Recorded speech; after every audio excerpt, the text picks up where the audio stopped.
Hello বন্ধুরা, কেমন আছো তোমরা সবাই? আশা করি সবাই ভালো আছো। আমি শ্যাম আর তোমরা দেখছো হাই ফ্লায়ার। আজ আমরা ইসলামিক ভিডিও দেখব। একটা অনেক পুরনো ভিডিও আমরা দেখেছি এর আগেও। আজ আদম আলাইহিস সালামের সম্বন্ধে জানবো। ইতিহাসে মানে ইসলামের ইতিহাসে প্রথম মানুষ, সেটা শুধু ইসলাম কেন, প্রত্যেকটা যে অ্যাব্রাহামিক রিলিজিয়ন রয়েছে, খ্রিশ্চান, ইহুদি এবং ইসলাম, প্রত্যেকেই সেটা মানে, এবং সেই আদম আলাইহিস সালাম সম্পর্কেই আজকে আমরা সেই ভিডিওটা দেখব, তার হয়তো জীবন সম্পর্কে। তো যে চ্যানেল থেকে দেখছি সেটা হচ্ছে তোমাদের পছন্দের বাসিরা থেকে শ্রেষ্ঠ মানুষেরা, আদম আলাইহিস সালাম।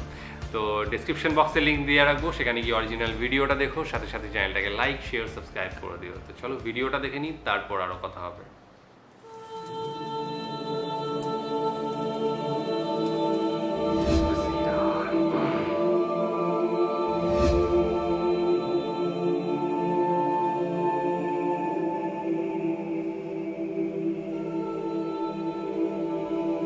প্রথমে আল্লাহ ছিলেন।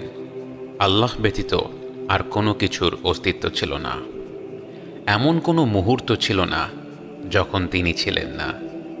তিনি ব্যতীত কোনো বাস্তবতা ছিল না। কোনো এক পর্যায়ে অসীম জ্ঞানের মালিক সিদ্ধান্ত নিলেন তিনি সৃষ্টি করবেন।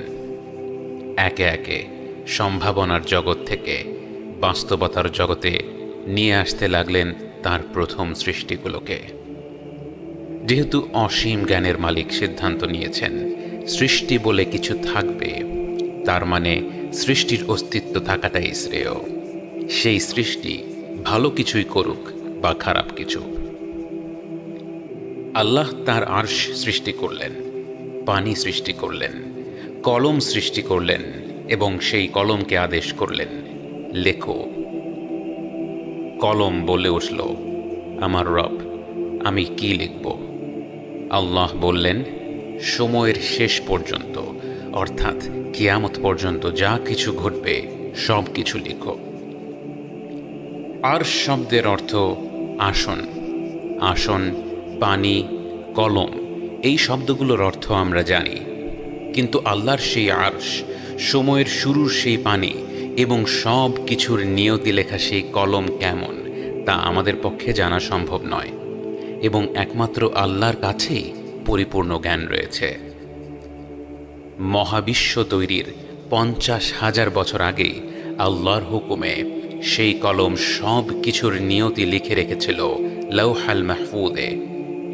50,000 বছর পর আল্লাহ আসমান এবং জমিন সৃষ্টি করলেন। أولم ير الذين كفروا أن السماوات والأرض كانتا رتقا ففتقناهما وجعلنا من الماء كل شيء حي أفلا يؤمنون। অতঃপর কোনো এক পর্যায়ে আল্লাহ সৃষ্টি করলেন ফেরেশতাদের।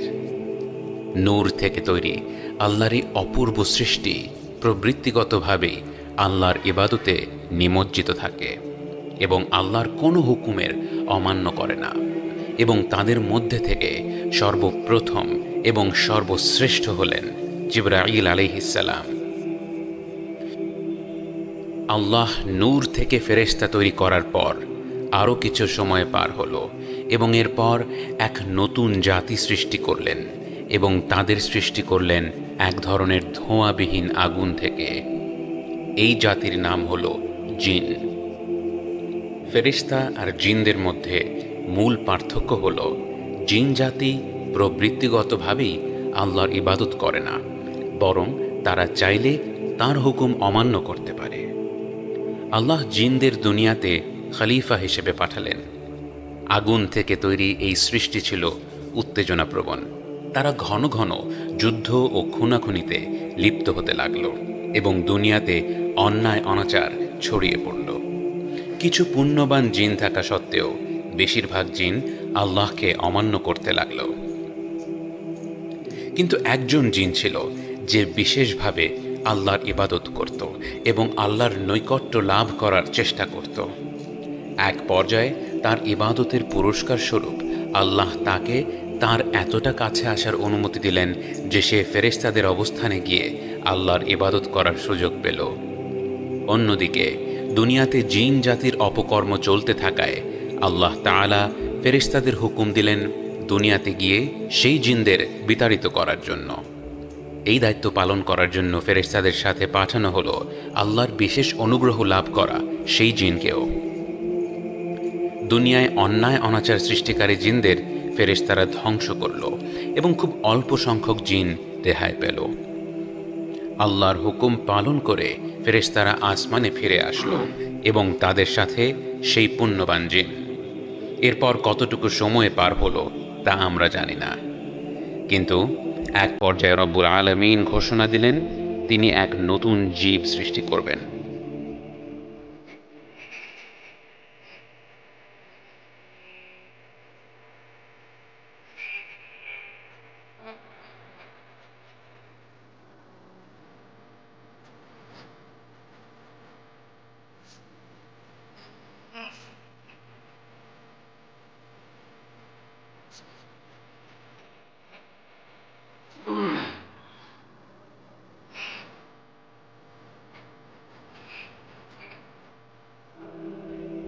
যখন আল্লাহ ঘোষণা দিলেন তিনি মানুষ সৃষ্টি করবেন, ফেরেশতারা অবাক হয়ে যায়। তারা দেখেছিল স্বাধীন ইচ্ছাশক্তি সম্পন্ন জিন দুনিয়াতে কত অন্যায় অনাচার করেছিল। তারা জানত মানুষকেও যদি স্বাধীন ইচ্ছাশক্তি দেয়া হয় তাহলে তারাও পৃথিবীতে একই রকম অন্যায় অনাচারে লিপ্ত হবে। তবু কেন আল্লাহ তাদের সৃষ্টি করবেন? তারা আল্লাহর সিদ্ধান্তের ওপর প্রশ্ন তুলছিল না, বরং তাদের বিস্ময় প্রকাশ করছিল।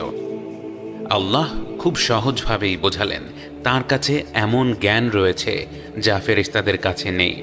অর্থাৎ মানুষকে সৃষ্টি করার পর তারা দুনিয়াতে নানা ধরনের অপকর্মে লিপ্ত হলেও তাদের সৃষ্টি করার পেছনে কারণ রয়েছে এবং শীঘ্রই সেই কারণগুলো পরিষ্কার হয়ে যাবে।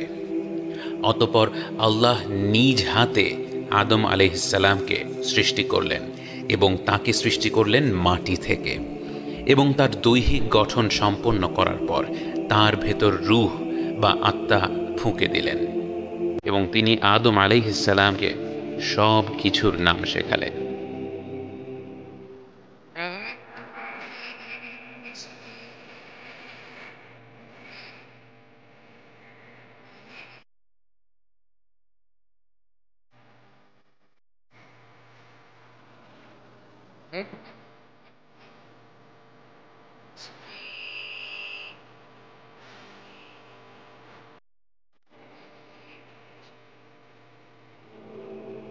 এবং তিনি ফেরেশতাদের হুকুম দিলেন আদম আলাইহিসসালামকে সিজদা করার জন্য। ফেরেশতাদের আসনে তখন সেই পুণ্যবান জিনেরও জায়গা ছিল। সেই আদেশটি তার ওপরেও প্রযোজ্য ছিল, কিন্তু প্রতিটি ফেরেশতা তাৎক্ষণিকভাবে আদম আলাইহিসসালামকে সম্মানস্বরূপ সিজদা করলেও সেই জিন তাকে সিজদা করল না। প্রথমবারের মতো কেউ স্বয়ং আল্লাহর উপস্থিতিতে আল্লাহর হুকুম অমান্য করার ধৃষ্টতা দেখালো। إذ قال ربك للملائكة إني خالق بشرا من طين فإذا سويته ونفخت فيه من روحي فقعوا له ساجدين فسجد الملائكة كلهم أجمعون إلا إبليس استكبر وكان من الكافرين। এবং সাথে সাথে তার এত বছরের ইবাদতের উদ্দেশ্য প্রকাশ পেল। সে আল্লাহকে বেশি বেশি ইবাদত করার মাধ্যমে আল্লাহর ভালোবাসা কামনা করেনি, কামনা করেছিল মর্যাদা, সম্মান। আগুনের তৈরি জিন হয়ে ইবাদতের মাধ্যমে নূরের তৈরি ফেরেশতাদের মধ্যে জায়গা করে সে এতটা অহংকারী হয়ে গিয়েছিল যে সে মাটির তৈরি আদম আলাইহিসসালামকে সিজদা করাকে ছোট করে দেখল। সে যে গোটা মহাবিশ্বের স্রষ্টা মহান রব্বুল আলামিনের আদেশ অমান্য করার মাধ্যমে সবচেয়ে অপদস্থ অবস্থানে পৌঁছে গিয়েছিল তা বুঝতে পারল না।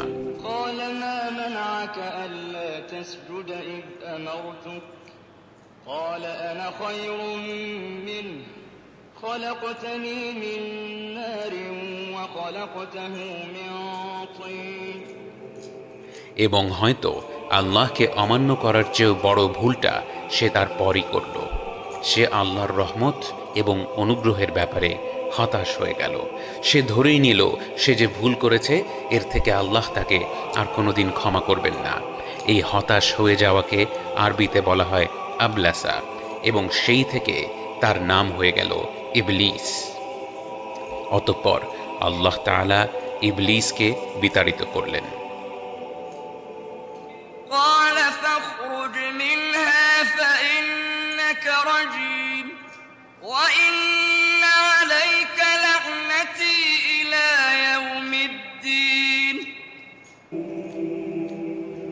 ইবলিসের মনে এত প্রবল হিংসা আর ক্রোধ জন্ম নিল যে সেই অভিশাপের মুহূর্তেও সে আল্লাহর কাছে দোয়া করে ফেলল। কিন্তু সে মাগফিরাতের জন্য দোয়া করল না, বরং আল্লাহর কাছ থেকে কিছু সময় রেহাই চাইল, যেন সে আল্লাহর কাছে প্রমাণ করতে পারে মানবজাতি কতটা খারাপ। এবং মহান রব্বুল আলামিন এত বেশি দয়াশীল, তার সৃষ্টিকে তিনি এতটাই ভালোবাসেন যে তার সরাসরি হুকুম অমান্য করার পর ইবলিস যখন তার কাছেই দোয়া করল, তিনি তার দোয়া কবুল করে নিলেন। তাহলে আমরা যখন ভুল করে ফেলি, বারবার একই গুনায় লিপ্ত হতে থাকি এবং এরপর মনে করি আমরা অনেক বেশি খারাপ হয়ে গেছি, আল্লাহ হয়তো আমাদের ক্ষমা করবেন না, আমাদের কি এমন চিন্তা করার কোনো কারণ রয়েছে? قال فبعزتك لأغوينهم أجمعين قال رب فأنظرني إلى يوم يبعثون قال فإنك من المنظرين إلى يوم الوقت المعلوم আল্লাহ আদম আলাইহিসসালামকে জান্নাতে প্রবেশ করালেন এবং তিনি সেখানে তার রবের নেয়ামত উপভোগ করতে লাগলেন, এবং ইবলিস গোপনে তাকে ধোঁকা দেওয়ার পরিকল্পনা করতে লাগল।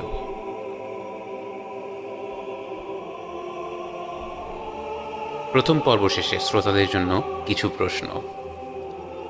1.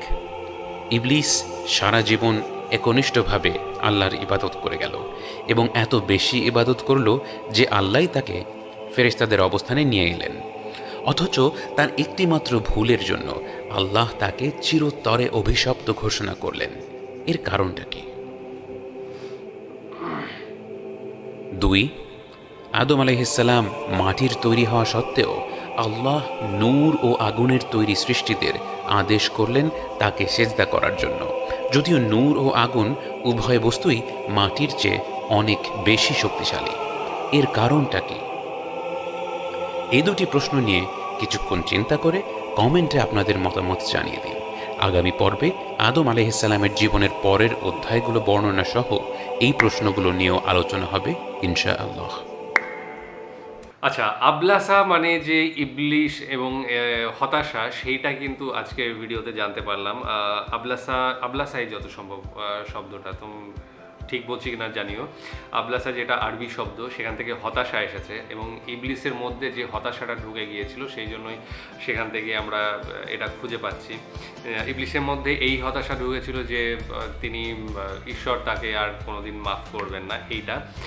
আর আজকের ভিডিও নিয়ে যদি বলতে হয়, সেটা প্রথম থেকেই কিন্তু সৃষ্টি কিভাবে হলো, আল্লাহ কিভাবে সৃষ্টি করলেন সমস্ত কিছু, সেটা ফেরেশতা হোক, সেটা জিন হোক, সেটা মানুষ হোক, সেটা কিভাবে তৈরি হলো। প্রথম থেকে কলম তৈরি করা এবং নিজের আর্শ তৈরি করা, সেখান থেকে কলম, জল, এবং তারপরে আমরা দেখলাম যে জিব্রাইল আলাইহিসসালাম যিনি ফেরেশতাদের সর্দার, তাকে আলো থেকে তাকে তৈরি করা হলো, তারপর আগুন থেকে জিনদের তৈরি করা হলো এবং সেই জিনের মধ্যে আবার একজন খুব ভালো জিন ছিল, সে হচ্ছে ইবলিশ। এবং সে যখন মানে বিশ্বাসঘাতকতা করলো তখন তাকে নির্বাসিত করা হলো এবং সে আরও খারাপ হয়ে গেল। আর সাথে মানুষ যখন তৈরি করা হচ্ছে কাদামাটি দিয়ে, তখন সেই মানে আদম আলাইহিস সালাম যে প্রথম মানুষ, তাকে সেজদা করতে বলা হয় এবং সেজদা করতে গিয়ে প্রথমে তো ফেরেশতারা যারা সবাই করেছিল, সেজদা করেছিল, কিন্তু ইবলিশ সেটা মানতে চায়নি, কারণ সে ভেবেছিল যে আমার কাছে এর গুরুত্ব অনেক কম, কারণ এই কাদামাটি দিয়ে তৈরি, আমি আগুন দিয়ে তৈরি, তো আমার স্থান ওদের ওপরে। যেহেতু ঈশ্বরের কথা সে শোনেনি, সেজন্য তাকে নির্বাসিত করেন এবং নির্বাসিত হওয়ার পরেও তখন সে বুঝতে পারে যে তার মধ্যে অ্যাকচুয়ালি ঈশ্বরের প্রতি ভালোবাসা বা ভক্তিটার চাইতেও তার মধ্যে অহংকারটা বেশি ছিল। এখানে একটা প্রশ্ন হচ্ছে যে ঈশ্বর যখন সব কিছুই তৈরি করলেন নিজের মতো করে, তাহলে এমন বান্দা কেন তৈরি করলেন যে ঈশ্বরকে মানবে না, ঈশ্বরকে সহ্য করতে পারবে না, জিনরা যেরকম সবটাই, এই ধরনের আবার প্রশ্ন এটা, মানে এটা একটা হতেই পারে, ঝড়াম করে মনে আসলো সেই ধরনের প্রশ্ন একটা। যাই হোক, পুরো হিস্ট্রিতে প্রথমে আদম আলাইহিস সালাম প্রথম আসেন এবং তারপর থেকে অন্যান্য নবীরা আসেন। প্রথম নবী হচ্ছে আদম আলাইহিস সালাম এবং পরপর আরও নবী আসেন এবং শেষ নবী হযরত মুহাম্মদ সাল্লাল্লাহু আলাইহি সাল্লাম। তো তাকে এই এতগুলো, প্রায় আমার মনে হয় যত সম্ভব, তোমরা বলেছিলে 1,20,000 কি এরকম সামথিং নবী মানে জন্মেছিলেন এবং এসেছিলেন বারবার এতদিনে আর কি, যতদিন না মোহাম্মদ সাহেব এসেছিলেন ততদিন পর্যন্ত, তার আগে পর্যন্ত এতজন। তো প্রথম ছিলেন আদম আলাইহিস সালাম। তো তাকে নিয়েই আজকের ঘটনাটা পুরোপুরি শুনলাম। আরও শুনতে চাইবো, আরও যদি আদম আলাইহিস সালাম সম্পর্কে আরও যদি কোনো ঘটনা তোমাদের কাছে থেকে থাকে তাহলে অবশ্যই লিঙ্ক শেয়ার করো, সেগুলো নিয়ে আসবো। আজকের ভিডিও কেমন লেগেছে বলো এবং সাথে সাথে ডেসক্রিপশন বক্সে লিঙ্ক দিয়ে রাখবো, সেখানে গিয়ে অরিজিনাল ভিডিওটা দেখো, সাথে সাথে চ্যানেলটাকে লাইক শেয়ার সাবস্ক্রাইব করে দিও। আজকের মতো এখানেই শেষ করছি, আগামী দিন আবার আসছি অন্য কোনো ভিডিও নিয়ে, ততক্ষণের জন্য স্টে টিউনড।